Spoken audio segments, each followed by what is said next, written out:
I've been slacking on the content, I know. Weekly reflection, getting back on track with the content next week. Whew! What an interesting week, man. I learnt a lot. I had a few conversations with like some really high-level business people, and a few of them shot it to me straight, and it was very interesting because I learnt a lot about some blind spots that I had in terms of, like, say you want to get somebody to come in and invest in a company, the level of questioning that they ask around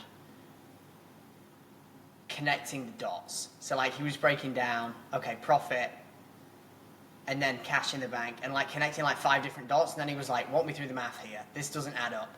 And I'm like, holy shit, this is so interesting. Everything needs to be very tight-knit and dialed in if you ever want to get somebody to, say, come in and invest in your company and take a portion or take equity. Just something I was exploring, to be honest, just to see. I've heard from other people that you can learn a lot when you do that, and you speak to people that are potential investors, and I did, and they were right. I learned a lot. But needless to say, workouts were great this week. Just got back from my first Muay Thai session. My legs are fucked. It was really great. And by the way, can I just say, the healthcare in Dubai is insane. Like, I had a bit of a situation where I had to, like, call a doctor in, like, literally 10 minutes ago. Within 10 minutes, they're at my house. They're at my apartment. Insane. Like, white glove service for, like, $100. So, it's insane. Starting to read some new books. Good to Great by Jim Collins. Haven't got any takeaways yet, very, very early days, but I'm excited to read it. Biggest mistake that I made this week, reflecting on it, was not hiring slow enough. I hired an operations manager about 2 to 3 weeks ago, and I shouldn't have, because she wasn't the right fit, but I was just trying to check the fucking box. Oh, and I've signed one. And she was okay to good. Like, she wasn't amazing, which if you're patient, you can find. And I'm willing to pay for it. I want the amazing people around me and the people that can come in, and instead of me figuring, like, babysitting them through their decisions, it's like, here's the problem, go figure it the fuck out. You got this. I trust you. You're better than me at this, you know? And it wasn't that dynamic, unfortunately. So I had to have a hard conversation and let her go. And just treat this as a reminder for anybody here who's hiring. I mean, for me, I'm in a position where I'm just starting to hire for my first 6-figure-a-year position. This was our first 6-figure-a-year person on the team. You know, making, like, a lot of money every month.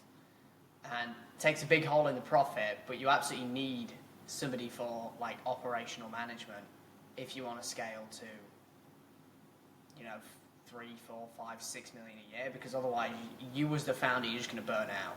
And if you don't want to work 12 hours a day, you're just going to burn out, you know, which I don't. So, yeah, very interesting scenario where she was a great person, great culture fit, everybody on the team liked her, she was okay, but just skill deficiency, right? And I had a couple of people on the team, when I brought it up to them, say, like, well, can we not develop her? But this is the thing. When the standard is here and they are here, the skill deficit is so big, there is a huge price to value discrepancy.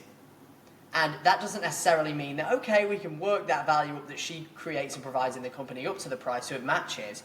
We absolutely could. But how long is it going to take us to close that gap? As opposed to bringing somebody in who, if the skill standard is here, they're already here. And everybody on the team is learning from that individual, including myself. Like, I'd rather play the patient game, eat my pride, take a few punches from the team, and have a slight knock-on on our culture for the next few weeks, if it means me hiring this next person in this position who is here when our standard is here. Because a rising tide raises all boats, right? If we have somebody who raises the standard of everybody else in terms of knowledge, skill set, leadership, operations, all of the things that an operations manager does, it raises every single individual on the team. And you know what I've realized now, as you continue to grow and develop and scale, which are basically all the same thing. I just made it fancy for no reason. Your team has to level up.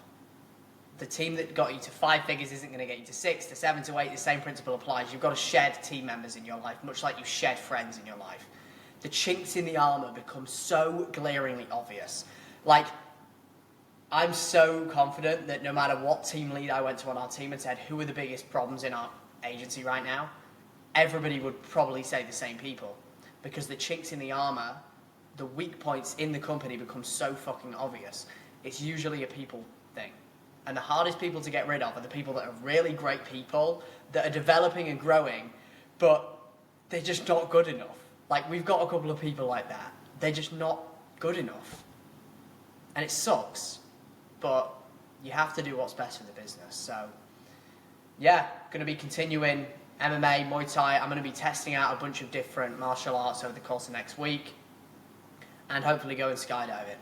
Let's get it.